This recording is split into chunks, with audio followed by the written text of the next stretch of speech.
But my heart compelled me to be here because of the sense of duty that I feel to honor her memory and to remind us all not to squander the sacrifices our elders made to give us a better future. Kamala worked her way up to become Vice President of the United States of America. My girl, Kamala Harris, is more than ready for this moment. She is one of the most qualified people ever to seek the office of the presidency. If things don't go our way, we don't have the luxury of whining or cheating others to get further ahead. No. We don't get to change the rules so we always win. If we see a mountain in front of us, we don't expect there to be an escalator waiting to take us to the top. No. We put our heads down. We get to work. In America, we do something. I want to know, who's going to tell him that the job he's currently seeking might just be one of those black jobs?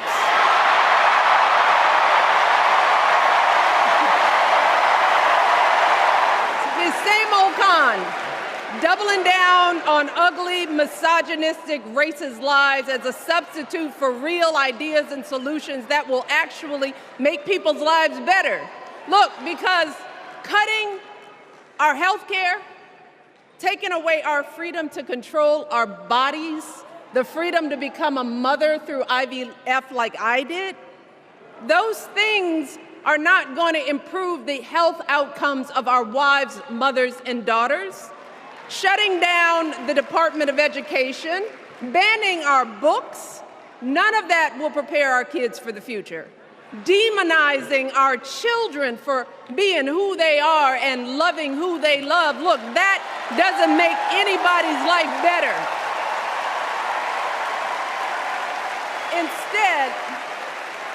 Instead, it only makes us small. And let me tell you this, going small is never the answer. Going small is the opposite of what we teach our kids.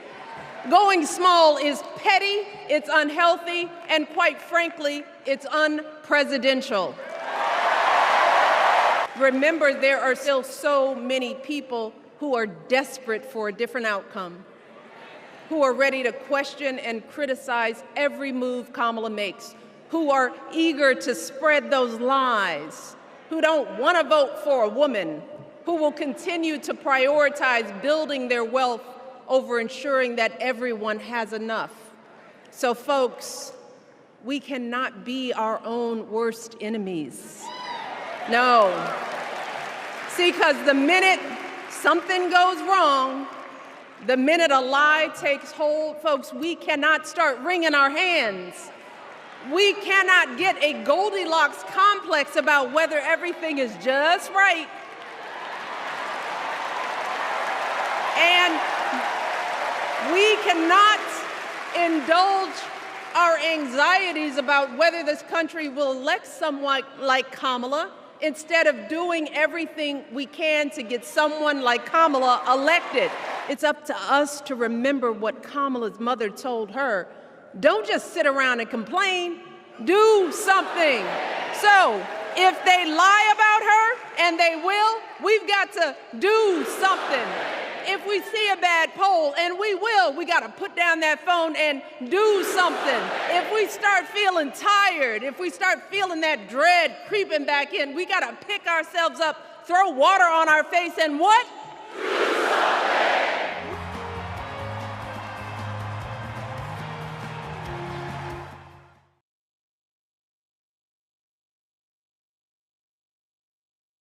What a week in politics for this country and for this city.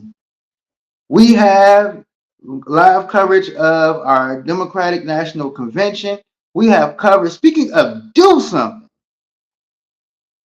what is going on in Ward 8? We're going to cover the events of Trayon White and Ward 8. And it's back to school time, everyone. So we have someone on. We have a guest, Sharice Muhammad, who is running for Ward 7 state school representative.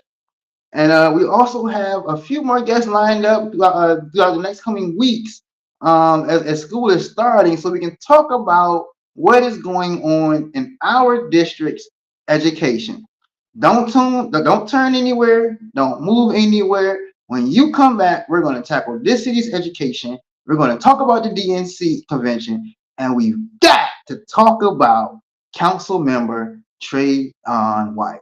We'll be back at the People's. For a very long time, and there's no money.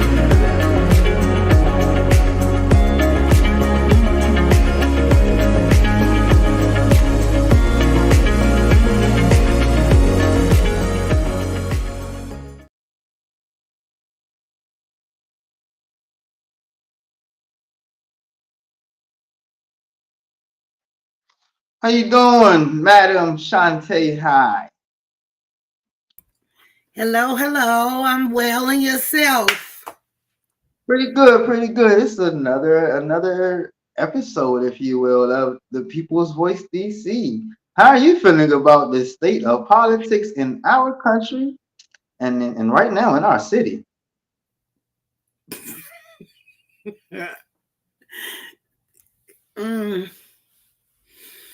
I'm feeling a little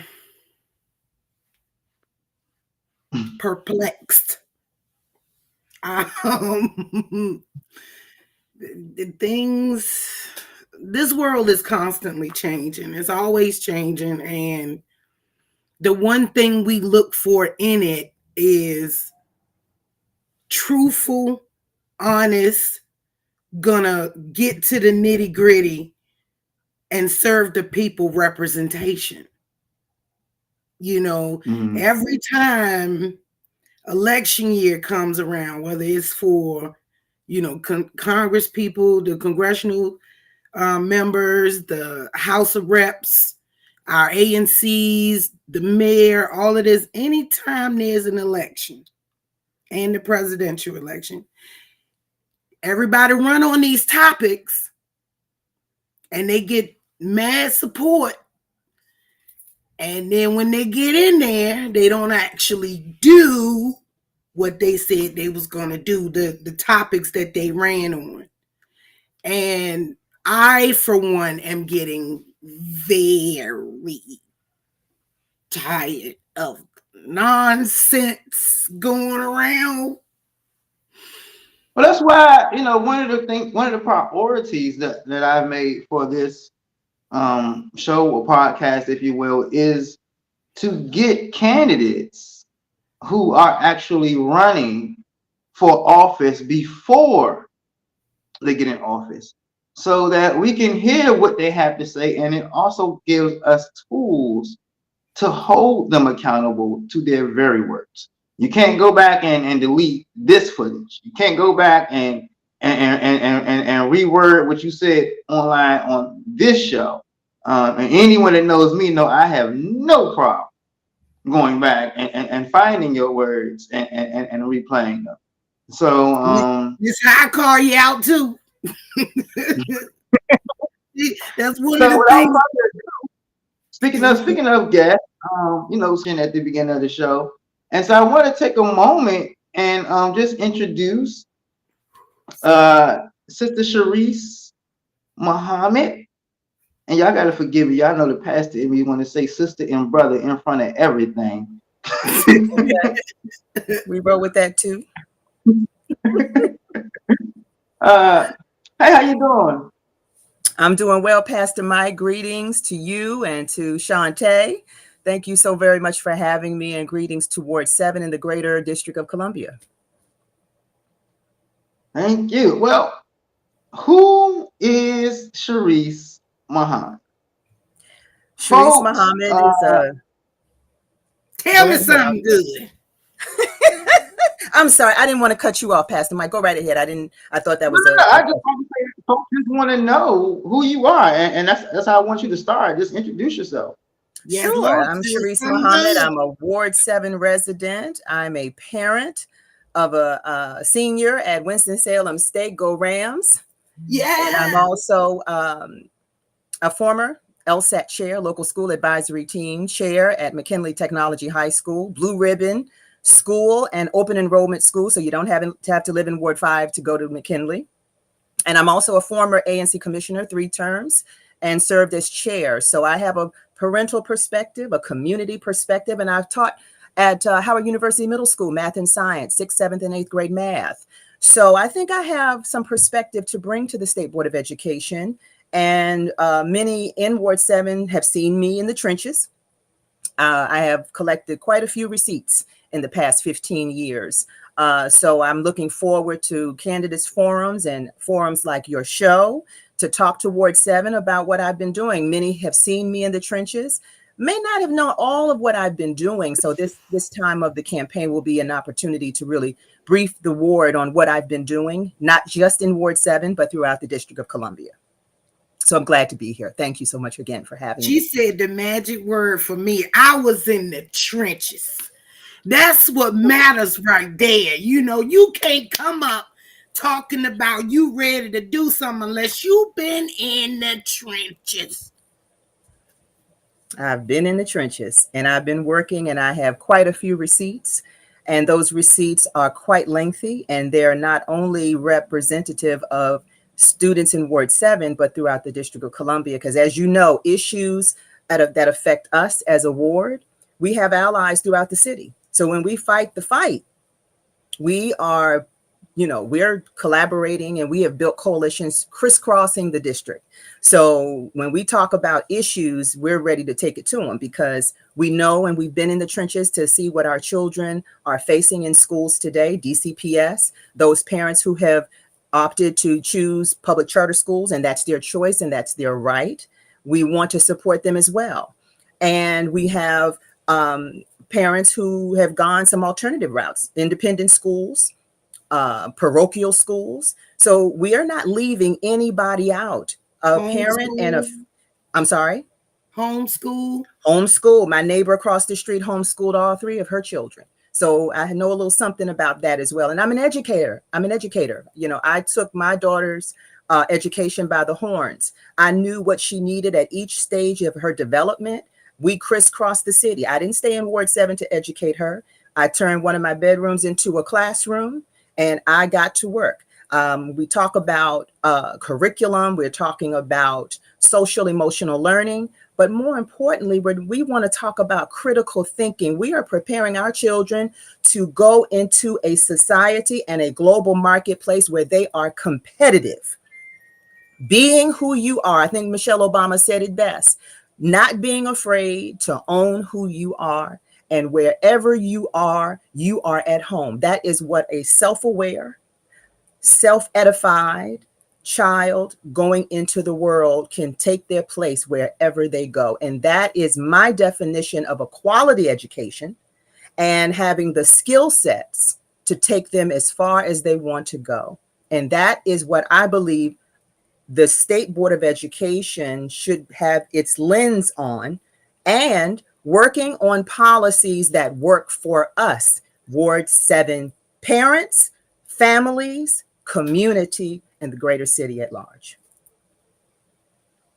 That all sounds, that's amazing. Actually, I love the energy and the enthusiasm. I love it. I definitely love it. But the question that I can't help but think of is our current Ward 7 representative is the president of the State Board of Education, actually. Actually just came off a very close race for city council. And so my question to you, which I believe will be most of the constituents' question, is what separates you? What differentiates you?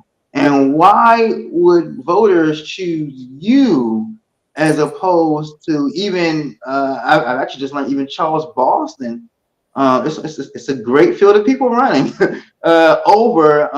Why would voters choose you over the other selection of candidates?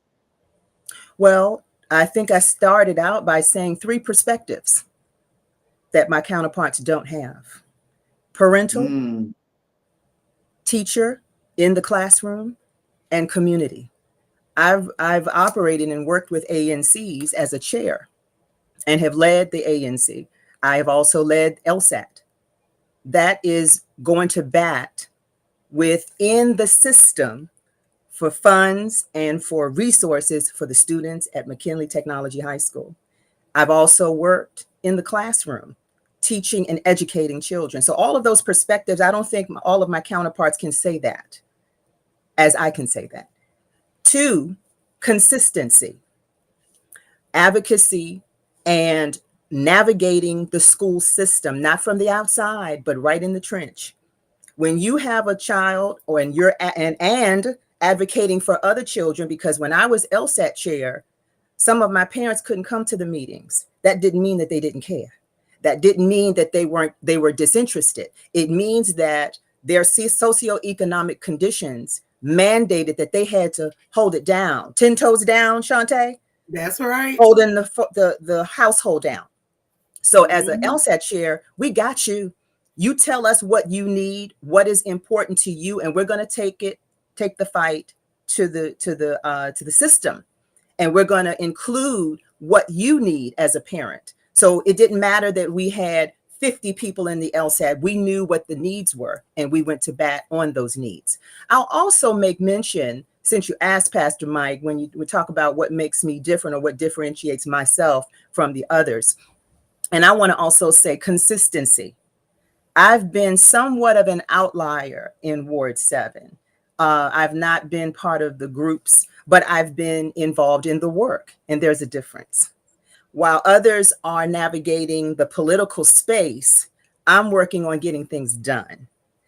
This is my first time running for State Board of Education, and I have to admit, this is another level of politics. So I'm kind of working my way through that, but it certainly doesn't absolve me of the work that I've done in education all of these years. When I came to certain people, council members included, because I wanted them to hear it from me that I'm going to be running for the State Board of Education, most of them said, it's about time. We've been waiting on you to get in it.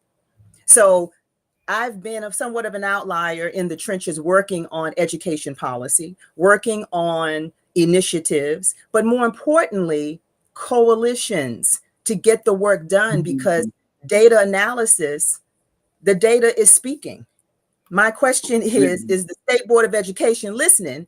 And what resolutions and solving the issues, how much of that can we tighten up on? How much of that can we improve upon? And I'm not of the mindset that the State Board of Education is limited. That's a defeatist attitude. It's defeatist, and you've actually failed before you started. I think all things are possible. Speaking of it being limited, I do want you are bringing me up, and you know, Ms. High, you know, I get excited, so you can always jump in with questions if you have any. But you know, I do want to bring up an issue. I want to hear your thoughts on it. About 6 months to a year ago, RCA is known for having some issues with transporting our disabled youth and students to school. There's continuously delays. Sometimes and I have an autistic nephew, and I can tell you there are times my sister just has to just take him. We just keep waiting for transportation, and it just never shows. And so, like, what are your thoughts, and what can be done about that? I know that the incumbent always makes statements such as, well, we have to understand what we can do as a state. Well, we don't really have too much power, which I know is true. But if you're going to run, I would like to hear some type of ideas other than, you know, what we can and cannot do. Well, special education is a segment of education that I think has always been a second thought. It's not necessarily a priority, nor has it been a primary focus of the State Board of Education, as well as in general, when we talk about education, it's always on a separate track. One of my platforms as a candidate for the State Board of Education is SPED, or special education, has to be a focus. And one of the things I think that's been deficient has been the fact that most parents do not know their rights. Their children don't know their rights. So therefore, if you don't know what is owed to you, or what you are, I don't like to use the word entitled, but you do have rights as a special education parent and family of a special education child. And there are resources. So now the question becomes, how much of a priority is it to just advocate?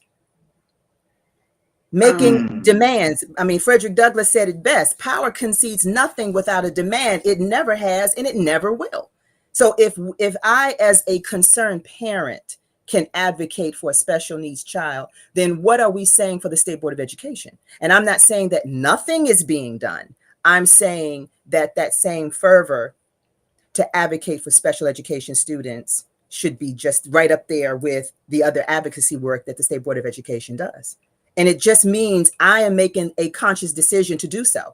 Whether I think I have the power to make changes or not, the concern and the empathy I see is missing.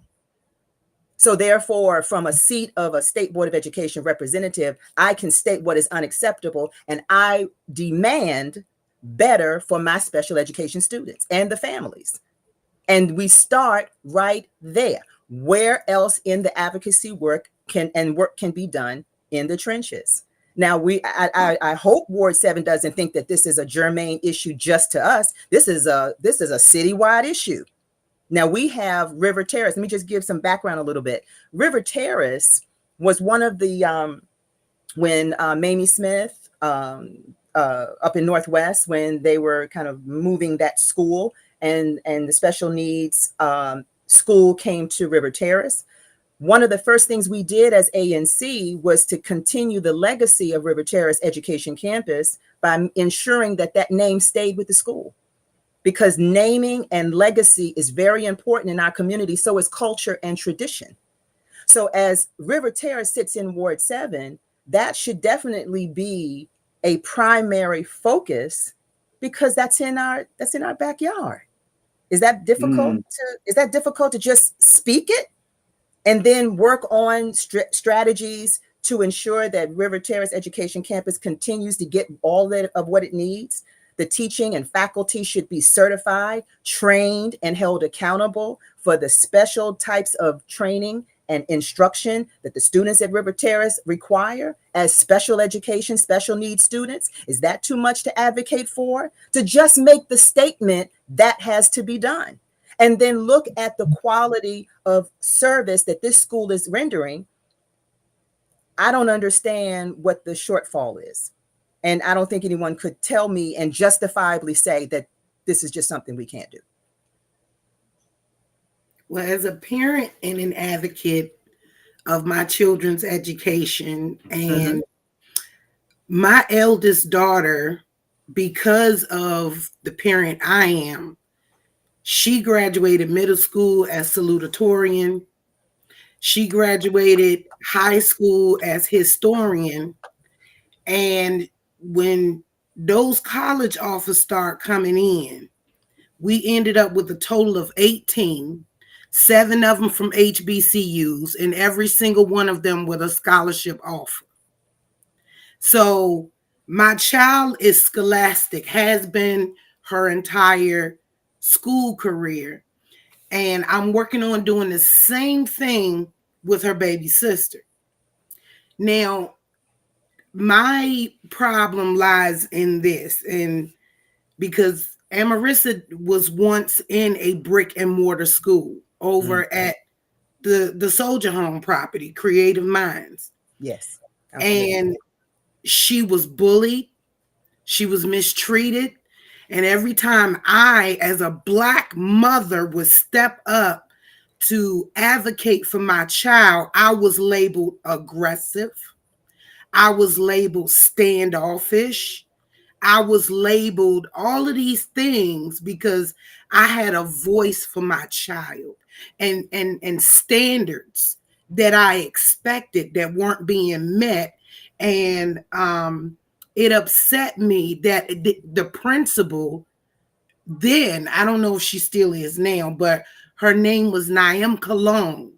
When I went to Naimka with these problems, they instantly tried to reverse it back to make it so that my child was the problem. And Amarissa has social anxiety issues. It's hard for her to open up and make friends because she's very shy. And when she made the effort, what happens to her? Her natural hair gets pulled out. Dirt gets thrown in it. She's punched. And the last incident that really set it off for me was this little boy in her class. And because their parents had a little bit of money, they act like, oh, we don't have to meet with this parent over our son. But the minute I said, okay, if you don't, I will sue you, that woman's son bit my daughter and broke the skin over a toy.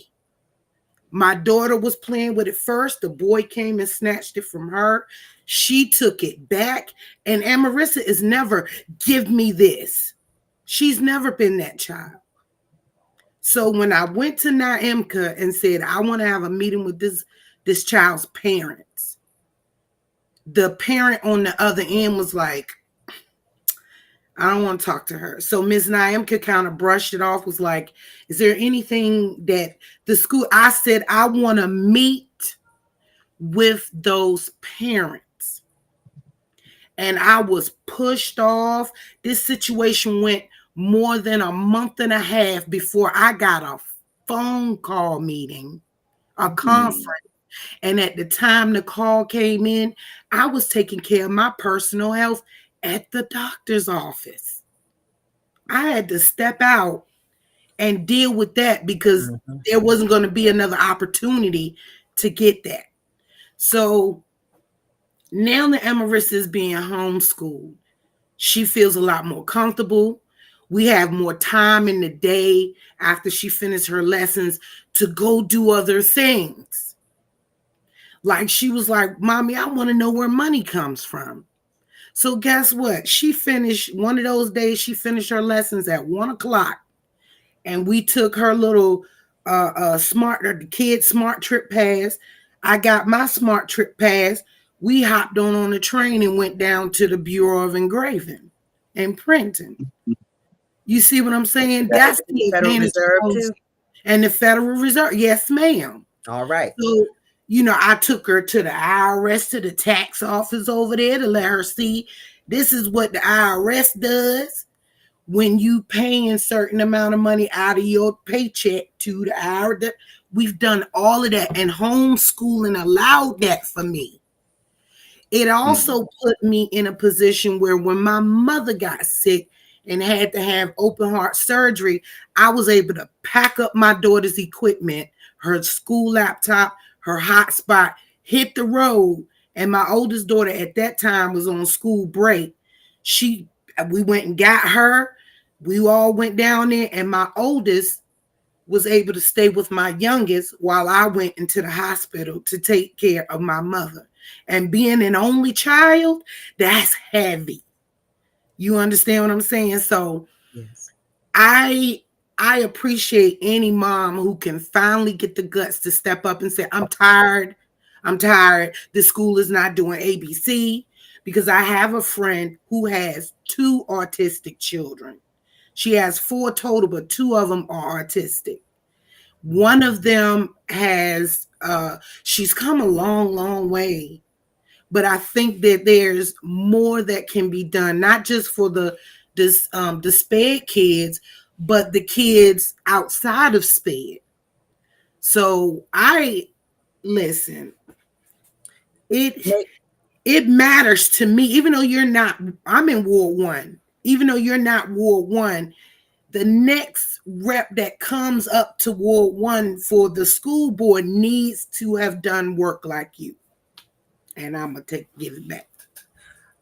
And you brought up 2 points that I want to pull from your story and from your experience, because my neighbor, she and I grew up together.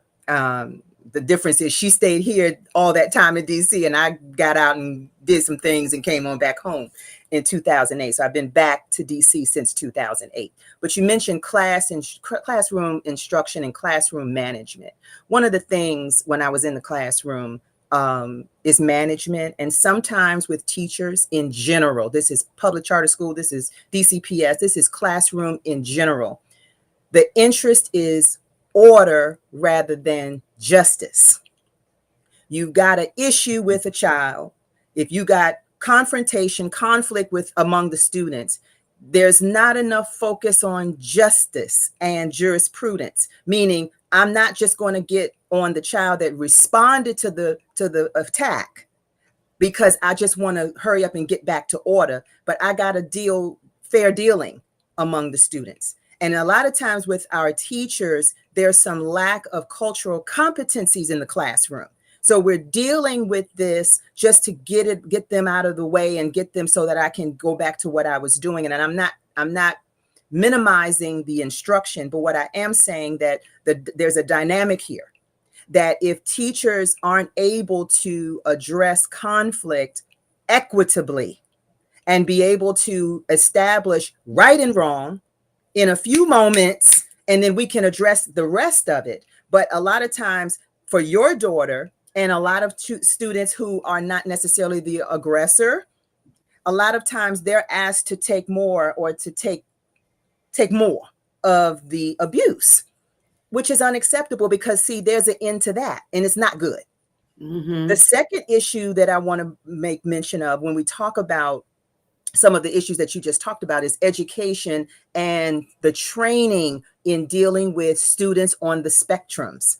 That's not just what you go to early education. These are certified trainings that our students and our teachers must have. Mm-hmm. Teachers that are skilled in working with special education students, not giving them a coloring book and then isolating them in the classroom. See, that's not working. Mm-hmm. That's not working. And then we find that our special education students, by the time they get to 12th grade, aren't reading. Mm-hmm. Their math skills, which I want to make mention, Ward 7's ELA percentages and data for math and ELA, we're less than 10% proficient. I was on another show with LaJoy Law, who's also running for State Board of Education. We were talking about the data for Ward 7 and 8. And I'm wondering, why hasn't the alarm? We've been ringing this alarm talking about those numbers because you want to know who's interested in those numbers. 9% proficiency in math, 11% proficiency in English language arts. You know who's interested in those two numbers? The prison industrial complex, because they know that we're going to need some investors because we got a new crop coming in. Because if I get these children, if these children at 3rd, 4th, and 5th grade aren't proficient and they're matriculating to 12th grade, we already know there's going to be a shortfall. And the ability to find employment, sustainable employment, to just remain in the city is in question. Yeah. And if you're not working, gainful employment, what else are you doing? What else is there but the criminal world? Right. So my point is there are a lot of things at play, and it's not just one thing. It's very nuanced. And thank you, Rebecca Morris. She's one of our ANC commissioners, ANC 7D. Our curriculum doesn't allow time for mastery. So true. So there's a lot of things, and it's more complex and it's more nuanced than just covering it right now in this one show. But what I'm suggesting as a candidate for the State Board of Education for Ward 7, I'm suggesting that this is a community conversation, because you have your child, you have parental support and the parents' part in the success of the child, and then you've got the community. If you've got either one of these that are non-existent, the child is not thriving. That's a fact. And so if we're going to talk about education, it has to be as a collective. Every school has a neighboring ANC and a civic association. What is their role in the success of that school? What is their role in the success of those students at that school? everybody's got to play their part. It's Mhm. happening. That's why we're leaving the ward to go in other places, in other wards in the Hold up city. now. You can call our civic association, so I got to speak up now. So, because I know that the Marshall Heights Civic Association is very, very active. Okay. And and while you're here, I would like your thoughts. It wasn't on the agenda, but I would like your thoughts on what's going on at JC now. I've been working with the parents at JC Nolan. I have to shout out a few people. Miss Janice Parker Brown. Janice is on it. Janice is she's one of the spokespersons for the families and for the students at JC Nolan. And I have to applaud her efforts because we've been working on strategy. Because unfortunately, the work product of DCPS, when it comes to the modernizations, let me just paint the picture. In 2015, the former chancellor, Kaya Henderson, closed 20 schools. 5 were in Ward 7. And here we are 9 years later, and we don't have enough swing space for the modernization of our schools. See how certain decisions impact down the road? See how when DCPS, and again, this is, I'm not charging anybody, but we're just stating facts here. So now all of you close our schools, and now we're up for modernization, and we don't have adequate swing space to move our students. So the plan was to build trailers to place on the JC Nolan field for Charles Drew, and initially it was Ann Beers too. Now, somewhere along the line, Ann Beers fell off, and so they had alternative plans. So we're going to leave that there. So now the plan is we have to find swing space for Charles Drew and for JC Nolan because they're up for modernization. So more importantly, I felt, and this is just individually speaking, my issue was the fact that not only was the communication poor on the part of DCPS, the plan was poor. The plan, the coordination of the plan, the work product, and because I know for a fact you wouldn't take that to Ward 4. You wouldn't take it to Ward 2. And you certainly wouldn't take it to Ward 3. So why would you bring that subpar work product here? And we are, first of all, this is, and by the way, we're going to take your field for so many years because we need that field for the trailers to be placed. Now, however, it fell when we got wind of it. I got some calls from some of the parents, and we started talking because we fought a few fights over at McKinley. So I got the call, I went over, and I just listened. I wanted to hear from the faculty, and I wanted to hear from the parents. And interestingly, we came up with a plan, and we felt that the WTU representative, Janice Parker Brown, was the person to be the spokesperson, because we didn't want any of the parents and any of the faculty to be in jeopardy of speaking out in advocacy, because we know how sometimes retaliatory DCPS Central can be. Yeah. That's a fact. Yeah. So we didn't want anyone targets on their back, and we didn't want anybody to jeopardize their jobs. And we had the same strategy at McKinley. Tell us in confidence what you want us to know, and we'll take it from here, because we don't want anybody to lose their job. But the community has their place in the overall scheme and strategy to help bring some resolution, some real resolution. So JC Nolan we're still kind of working on it. There was a recent meeting with the chancellor. State Board of Education representative Ebony Rose Thompson was there. And I think at this point, the negotiations are still going, because Janice had maintained the fact that you just can't rehash this poorly planned and we just keep bringing it back. We can't keep breathing life into it. We need some real changes. Mm-hmm. We want to really see a sustainable plan for JC Nolan and for Charles Drew, because there are other nuances to this issue. So we continue to negotiate and to strategize what could happen. There are other areas in Ward 7 where we have ample space. Ward 7 is the largest landmass ward in the district. So don't tell me we don't have space. Let's talk about ample use or strategic use of space and make sure that it's sustainable, because children can't not have a space to play and to release. That's a very important part of their development. You can't take recess and the outdoor activities and the physical activities. They need that. It's essential. Yeah. And to trivialize it by simply saying, "Oh, we'll send them over to Fisher Johnson." Do you think it'd be different with a council member who is able to be a little bit more active because they don't have the same health concerns?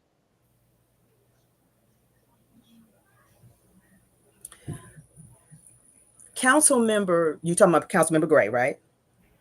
Yeah, I'm just saying. You think it'd be a lot different, like maybe with someone who doesn't have the health concerns, such as incoming, in my opinion, incoming council member Wendell Felder. Well, they can't really do anything right now. To your point, Council Member Gray is the sitting council member. I will say, in his defense, he sent Terrence Norflus and Sheila Bunn attended the meetings with Chancellor Fairby. So the representation from the ward is not necessarily in question. It's doubling down on a sustainable plan that works for the families and for the greater community. What makes sense? You don't need to defend what makes sense. When you have a good plan, it makes sense, it's plausible, it's sustainable, and you can execute, then it's that kind of plan speaks for itself. It's the poor planning, it's the subpar work product is what we're taking issue with, and we're relentless in that. And I support let's understand where the poor planning comes from. Do you support mayoral control over our schools, or do you think we should be like every other school system with the normal state school board of education? I'll answer that by saying this. In 2006, 2007, when mayoral control was put in place, it needed to be. What was missing is the evaluation and benchmarks to measure a protracted period of time of mayoral control. That's what's missing. Because at the time that mayoral control was established, it was definitely needed. I don't think anybody will argue that. I mean, the schools were a mess. However, when you put in a plan, there has to be evaluation apparatus to sustain ensuring that it works. When you come in for a job, Pastor Mike, I want to hire you. You're going to head up the ecumenical arm of a particular corporation. You're working with pastors all over the city. Every year you will be evaluated on 1, 2, 3, 4, 5 points. Each year you must maintain this rating for each of those segments. If you fail, then we're going to look at moving you, or we're going to put you on a plan to bring you back. And then after a certain period of time, if that's not working, then we're going to let you go, and we're going to bring somebody in here that can do the job. That's what's missing with mayoral control. That's what's missing. Because measurables, deliverables, ensuring that the mayoral control continues to work. And see, that's what's in question now. That's the discussion. So to me, that sounds like it's almost an accountability and an oversight problem. So do you also, another question is, do you think that our city council, and I've brought this up before Phil Middleton 1,000 times, do you think we ought to have a separate committee on education? I agree with that. I worked with David Catania when he and David Grosso were the education committee. I worked with them. I didn't want to see an education committee become the committee of the whole, but it is what it is. Right now, the committee of the whole has to be accountable, and it's probably easier to hold the entire committee of the whole accountable, especially, during the performance and oversight hearings. That's the time to make it clear what you are displeased with and what the performances have been. I personally would like to see more Ward 7 agencies, NGOs, parents talk about what's not working in Ward 7. Because see, if you can't articulate it, then it can't be measured. And if you can't measure it, you can't hold people accountable. So therefore, I think personally, going back to what, the explicit ground games of State Board of Education versus the power of the seat and the power of the platform. What can be done from that seat may not necessarily translate to just the advocacy and the policy development or the oversight of the standards that it's mandated to oversee. But there's a power in that seat that I think we're missing too many opportunities. And over a protracted period of time, 2 terms, we've missed opportunities. And that's why we're looking like we're looking versus other wards in the city, because they seize the opportunity to speak on things, all things education. So I'm going back to your initial question. What sets me apart is the vision, a plan, and execution to ensure that our children get a quality education. No excuses. No excuses. Because if we don't demand it, we won't get it. And it can't come from a defeatist. Well, the State Board of Education can only do this, or the State Board of Education can only do that. You sound like a man going to jail. We tired of the excuses. You can't ride on excuses anymore. The people that, I'm sorry, I didn't mean to cut you off. No. Go right ahead, Shantae. Hit me. I feel you. We can't allow for them to keep riding this excuse horse. You know what I'm saying? Beating it to death. Come on. And then pushing parents to the side. Like, okay, this is the excuse we're going to give them, and then we'll just deal with them later. And then when the parent comes back again, like rattling cages, because we get this angry Black woman title. But let me tell you, we have every reason to be angry with the divestment, with the segregation of our children, with the constant, we'll follow up with you, but there's no follow up. There's no action to make the issue. If it's a positive issue, make the issue stick. If it's a negative issue, addressing it, find a way to mitigate it and get it done. You know what I'm saying? So as a parent, like I said, I've lived in 2 different eras with my children because they're 14 years apart. And my oldest daughter, it was a little easier to navigate the school system.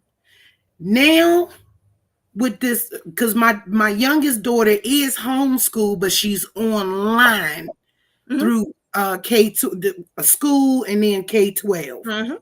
So, the differences are huge. They are huge.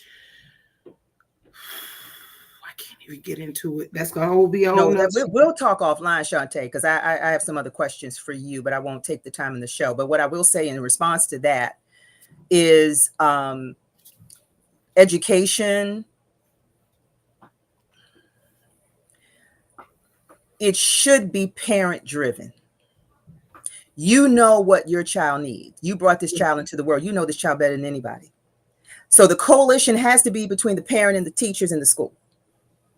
And we work as a strong, solid coalition to build this child into what this child would be. Academically, socially, emotionally, all of that. I have my part to play as the parent. You've got your part to play as the teacher, and we work together. Community comes in and supports.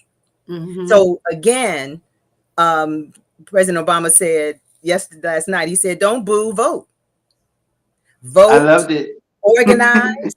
All of that from the vote part he's saying translates to organizing, discussion, strategize, mobilize. Just Yep. like that. Yeah. Because if like, it doesn't, if you look at all of the great educators, Marva Collins, mm-hmm. and then that's a Chicago woman who just transformed public education. Mm-hmm. Harriet Ball is one of my heroes. She rose. She's the catalyst for the KIPP schools. 2 guys in Texas, Houston, saw how Harriet was teaching her class. Google her, YouTube her. Awesome sister. Mm-hmm. Okay. So again, education is supposed to revitalize, it energizes. And when I see students and they're kind of glazed over, they're not being educated. Exactly. It excites, it invigorates, Great. its energy, its power within itself. And when you light that up in a child, they're never the same. I was just talking They are about never the same. with my husband yesterday. I was just saying how, as a child, like, I became very literary because of the Book It program. You know, even though there was an incentive at the end, you get a little personal paying pizza, but you had to read a certain amount of books, write those book reports, and turn them in to get your grade before you could get that prize. And honest to God, I love the era I grew up in simply because we didn't have the internet.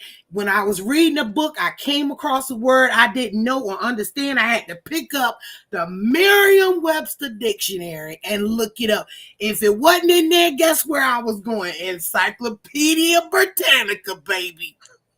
You date yourself. You date yourself, girl, but I can relate because I understand. When I was in the classroom, I gave incentives for my students, and I did peer-to-peer because teaching math, my children were coming to me with these old math. I said, "You too young to have this stigma. Where'd you learn that? Somebody told you wrong." And by the end of it, they may not necessarily, because I was getting students in 6th grade who were on 3rd grade math. So it's no way I can teach my lesson plan. I got to go where they are and I got to pull them along. Then I started to use the peer-to-peer. I would incentivize my students that was picking it up so fast. I need you to work with this one. I need you to work with this one. And I'm going to give you your curriculum. And it was kind of going at the same time. But my point in that is incentivizing learning is nothing wrong with that. Right. And for you, it was reading. For another child, it was math. I've seen students light up for math. I've seen science students. And we don't necessarily teach it from a lecture base. It's exploratory. It's what you do every day. Education does not have to be boring and slow and drudgery. You know, education should ignite that spark, and that children are missing. And that's why I see with my oldest daughter, the systems and the opportunities, and also the tutoring, the everything that was available for her back then made her who she is today, and it supported me as a parent. I cannot tell you, and you said community is a big part, and that is a lesson. As resident council president of Park Morton, a low-income community who has been divested, dispersed, and displaced from our community so they could build this big gentrified building that honestly many of us will not be able to afford to live in without some kind of assistance. That right there, when it was just us as a small garden style building, 3 floors, we were more close knit and we had that support. Like, I would call Keita and my oldest daughter Keita's oldest daughter, Masia, and my daughter grew up together. So they were literally on the same grade level.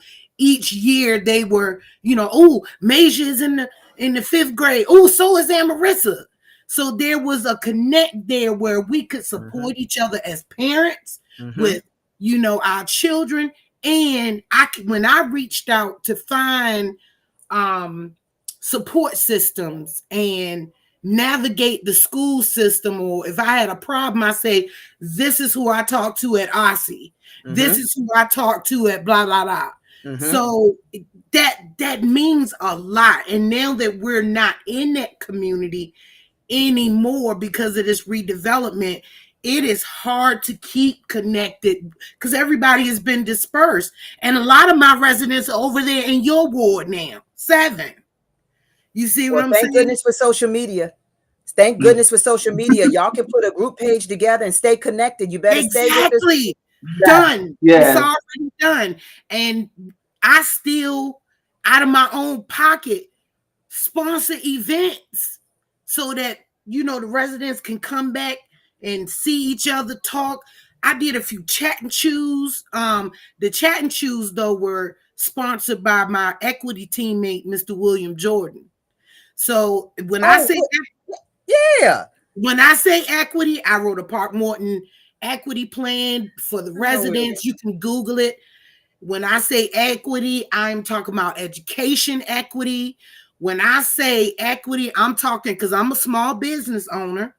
I own High Alert Emergency Preparedness, and we need business equity for the small, Black-owned, women-owned, disadvantaged, disabled, veteran-owned businesses in DC. I want you to respond to the comment about the curriculum when you can. So yeah, the curriculum. Oh yeah, current curriculum is scripted, and they don't really want you to deviate from the script, which is the issue. And I agree with that. That's why I am homeschooling, because it allows me to add on to your basic reading, math, history. You understand what I'm saying? It allows me to get out and show my daughter other things. Yes. To, you know, kind of just expand the cranium. Right. You're right. And so I'm not suggesting you deviate from the script, but use it as a framework and layer it from different perspectives. Like if you're teaching social emotional learning, there's a scientific element to that. There's an English language counterpart. There's math. There's history. There's social studies. You can go so many directions. So I'm not suggesting, because when I would get the curriculum for when I worked at Howard Middle School, I mean, I looked at it and I said, okay, I can use a little bit of creativity here. I can build this out. I can kind of take it this direction. But I wasn't deviating from the script. I'm sort of out thinking it to be able to give my students another perspective, even taking it back to history. Everything is interconnected if you understand how to pull it out and weave it so that you're giving the students more than just the script. Now, if you want to be lazy and teach the script, okay. All right. That's your approach. Okay. But our children today are coming out of the womb, and that level of consciousness is so high. And then they're going to school to this dead script and wonder why we got the behavioral issues that we got. Now, some of it we can deal with, is things that are going on, trauma at home. We get that. But for the most part, I think overall, when we look at our children and how they're coming onto the planet, there's already a level of excellence that they're just being born with. And this curriculum has got to be something that keeps them, and we can move them on to the next level. That's not what's happening. That's not what's happening. So one of the things I wanted to mention from what you just said, Shantae, staying connected with your communities. My neighbor across the street, she graduated from H.D. Woodson, and they have a very strong alumni. I graduated from Duke Ellington School of the Arts. We have a strong alumni, and we stay connected through social media. And I think personally, we need to pull them in too. They got a part to play. Alumni associations. We got some funding. We've got some curriculum building. We've got internships. When I first became LSAT chair of McKinley, it was kind of contentious. It was a real contentious, relationship, and I didn't want to carry that. So I had to sit down with the principal at that time, the assistant principal, the counselors, the deans, and then I brought in 2 representatives from the Golden Techites, because I wanted the Alumni Association to be involved with what we're doing. So a lot of our scholarships was coming from the Golden Techites, internships, jobs, career placement. And then we brought in the ANC commissioner. I think she's still Sylvia Pinckney, brought her in because that's additional support for the school. You see what I'm saying? You see where I'm going with this? The Ms. community Pinckney has is this role to play to ensure that the school is successful. Mm-hmm. And we have to use that. And I think we can use that in Ward 7. Get our ANC commissioners involved, not just to hear from a state board of education in terms of what's going on, but what are the challenges that I need backup on? I need to call my troops. How many veteran teachers do we have in Ward 7? We could help put them to work. Mm-hmm. There should not be one child going through, retention should be high because our summer programming should be up to par. Mm-hmm. Keeping what you've learned, using what you've learned so that when you start the following year, you're not starting at ground zero. Mm-hmm. Some of this stuff is just no brainer. Let's put our resources to use. We're not using our resources as a community. I want to piggyback off of something that you said about the careers, right? We are not getting the same opportunities with careers, and I feel this also ties into the SPED kids. I was saying to Pastor Mike earlier, our SPED kids are going to grow up into adults at some point, and college is not meant for everybody. True. So what is DC doing about creating, sustaining, marketing, and getting people enrolled into trade schools? I'm talking heavy equipment operation, crane operation, forklift operation, HVAC systems, electrician, plumbing, because they're slapping these buildings together, but who's maintaining them?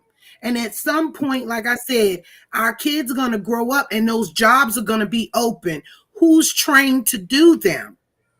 So there is a lot that can be said, and there's so much money flowing in this city that money can be allocated for trade schools.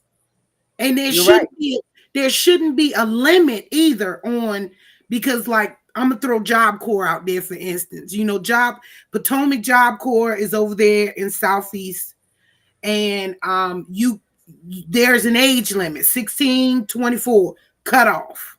You understand? You never know who might get it in their mind that, you know what, I want to change career paths, and I need education to do that. Have you been reading my platform? Huh?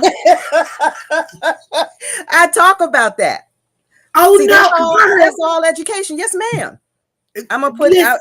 I'm gonna give you. We're gonna talk because I'm talking about just that. When it all comes to education, not just pre-K through 12th grade, college, 2-year institution, 4-year institution. I even talk about returning citizens. What kind of career paths do they have? Exactly. We need changing careers. That's a part of my life. If folks want to know more, if folks want to get in touch with you, how can they reach out to you? How can they support you? Sherice4dc.org. Sherice, SHERICE 4FORDC.org is my website, my campaign website. I talk about these platforms and we have a plan. One of my neighbors is returning citizen, and the first thing he did is he took advantage of a program at Georgetown to become a paralegal, and his trajectory has gone completely skyrocket. And so I want to talk to Ward 7 about programs for returning citizens, because the more skills that you get, the better off you are. I would say yes, and the less likely of recidivism. Because some jobs for felons are locked out. You just can't get those jobs. You don't have that opportunity. But there are a lot of other jobs that you can get. Did you know that UDC, we are not utilizing UDC?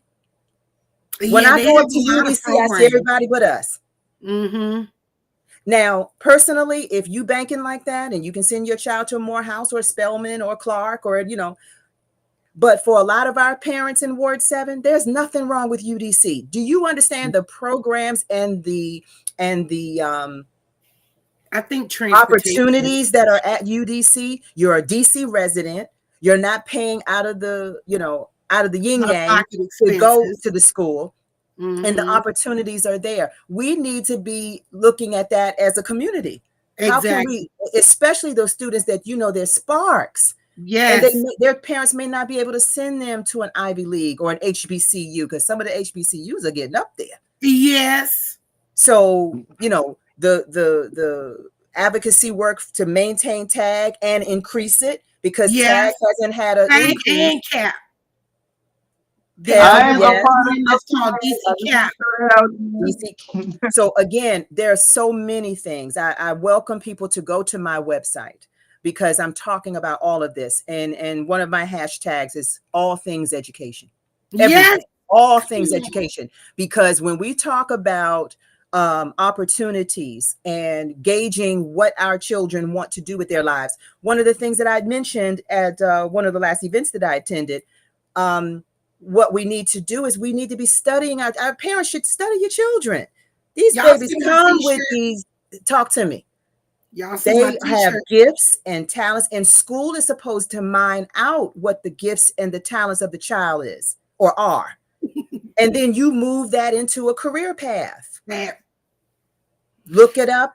Bureau of Labor will tell you what the demands of the job market is. are Right now, lawyers ain't it. they Doctors ain't it.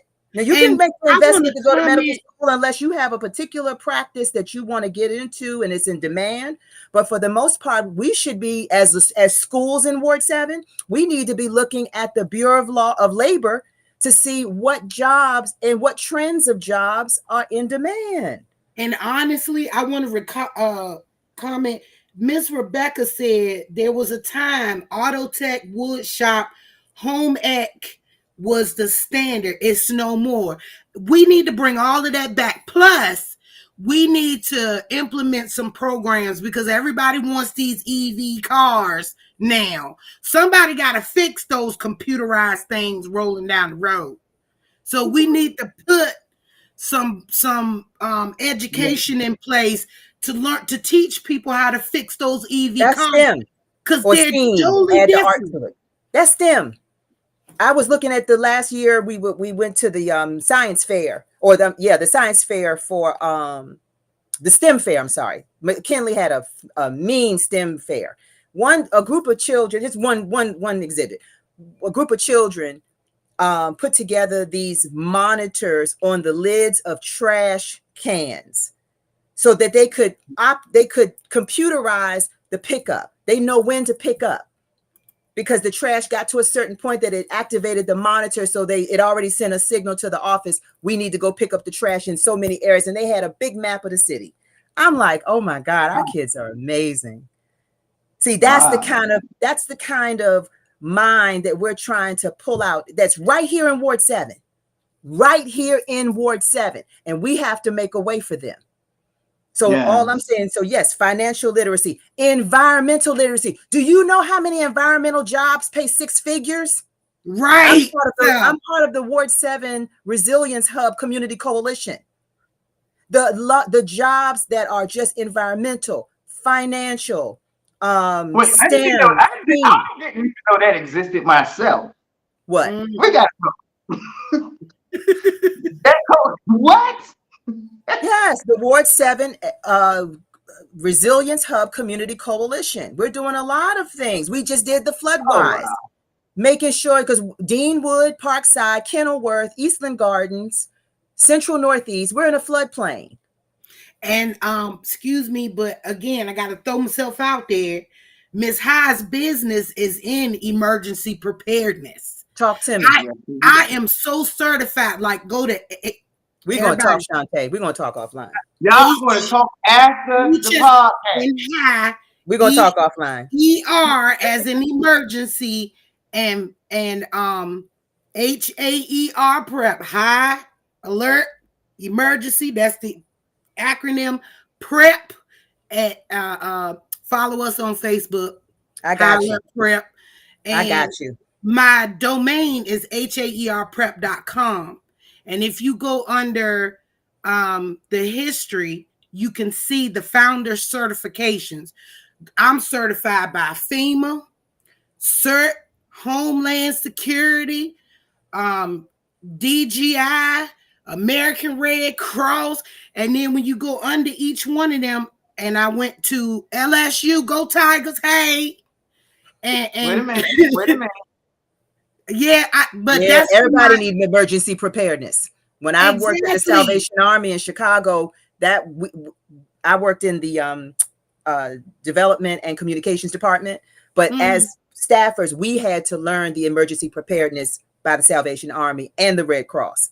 So so many months out of the year, we had to work in the emergency preparedness. So again, everybody in Ward 7 has to be trained in emergency. Because I'm gonna tell you something. and I'm COVID, ready to do the work.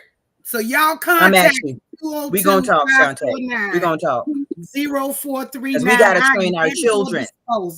Our children must be trained in Yes. emergency preparedness. Yes. By the way, yes. shout out to our followers, our supporters, our listeners.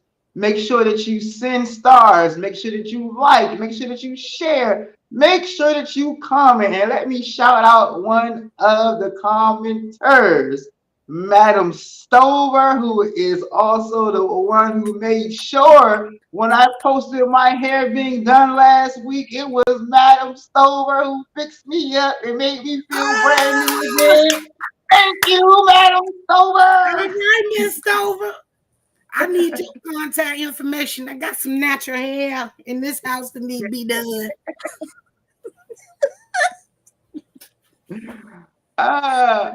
We could talk. I could talk all day. Don't let me get started. I can talk come about on, education all day long. Look, my t-shirt said brains are awesome. I wish everyone had one. I like that shirt. So we yes, we I'm need a nerdy girl. I'm about to Nerdy cut girl. the camera off in a minute. the education. But no, only you are that great to where we spent an entire hour talking about education. Yes. See, and that's how you should leave a good conversation on education. Energized, alive. And that's what I want to see in our children. Children, come on. I want to see that in our babies. So that's why I'm running. It's a fire in the gut. It's a perspective that I don't think any of my counterparts can say that they have. And quite frankly, I believe it's a calling. I really do. And once I was able to get my daughter off to school and get her acclimated, this is information that I feel compelled to share with Ward 7. There are a lot of parents that didn't go to college, but they're sending their children to college. They need to know all of what is involved with sending their children to college. There are a lot of things to talk about. So I just feel compelled that we need to fortify Ward 7. Ward 7 has a lot of gems and resources and people, the people of Ward 7. I mean, I've lived in Chicago, South Side. I've lived in Atlanta, New York, but there's no place like DC and there's no place like Ward 7. And when you've gone away and come back, okay, I can say that I love Ward 7 even more because I've been other places. And for us, you know, when you say I'm a native Washingtonian and you were able to sustain and still be here, that's a novelty. That's a novelty. So I want to thank you, Pastor Mike, Shantae, girl. You done said something today. You done said something today. I thank you both so much for this opportunity to just share some of my platform. And I encourage you to go to my website because I want to see Ward 7 up where we belong. Hey, where we belong. And I think that we can, the vision is there. The strategy is there. The plan is there. And I want to see Ward 7 lead in education. And I think it can be done. There's no reason why it can't be done. I haven't heard We of want to see DC lead in education. Come on now. I tell my students all the time, if our people in the fields could work the fields by day and sneak to learn to read at night, yeah, and travel miles to school, I don't want to hear it. Come on now, you're gonna have me shouting. I don't want to hear it. Because that spirit is there. Bring me an excuse that's an excuse, because I don't want to hear it. And my students knew, don't come to me with that. Where's your homework? I see these smartphones. I see tablets. Where's your homework? Will you come back on this show? Win or lose, will you come back? You know, Pastor Mike, you tell me and I'll be there. All right now. Thank look you. over your shoulder, We got to do that. Oh Lord. But yes, I'm honored. I'm really honored. And again, I love education. I'm still learning. I'm 50. I just turned 53 on the 4th of August, me and President Obama. And I still learn, and the joy of learning, the joy of reading, learning something new. I learn from everybody. I'm listening, I'm learning, I'm watching, I'm learning, I'm reading on the computer, I'm learning all the time. I'm a lifelong learner. So, you know, again, when you're discussing education and it's the right word, 8 minutes and 20 seconds rotation of the blood going through the system one time, 8 minutes and 20 seconds can change a person. A new thought, a new idea. And that's what we want to put in our students. And so that's why I'm running for Ward 7, State Board of Education. I got you, Shantae. I'm at you. And just so our viewers and our listeners can know, the campaign materials will be posted on the Rising Voices pages, social media pages, whether it's Facebook, Instagram, and Twitter. You can look at our Rising Voices of Politics or our the People's Voice DC pages, and you will be able to find Sharice Muhammad's campaign literature on those in those places. If you're looking, if you need something tangible to be able to reach out to her with.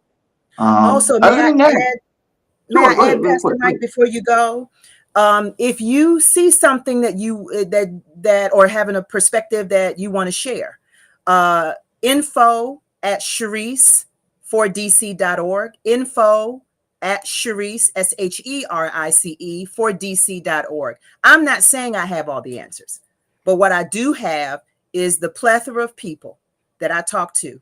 And if you have something that you want to see, let's talk about it, because it can be done. I'm not going to generate all the answers.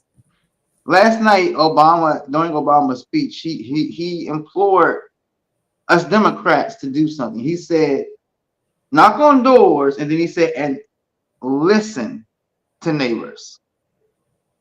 Listen to neighbors. I love it. We have to get to a posture where we listen. That's the problem with our youth. A lot of our youth don't feel like they are heard. They don't feel like they are seen, and they're doing all they can to be heard and to be seen, whether it's by us or by somebody in the streets. Let us do less talking, and I'm talking to myself. I'm personally learning humility myself. Let us do less talking and more listening. And speaking of listening, this past weekend, we're going to end the show with a great moment from this past weekend, celebrating the godfather and founder, in my opinion, of go-go, the great, the wonderful Chuck Brown at Chuck Brown Day. Until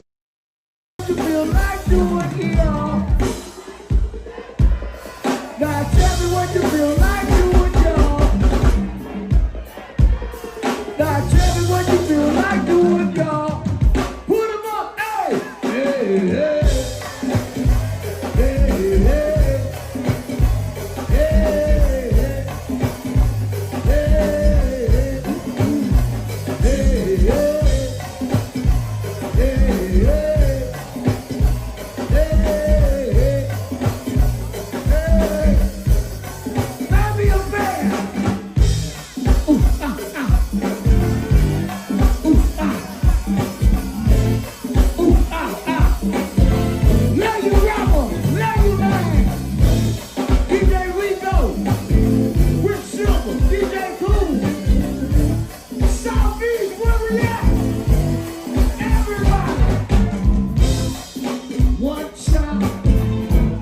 grows up to be somebody just doesn't learn. Come on. Another child grows up to be somebody just doesn't learn. Yeah.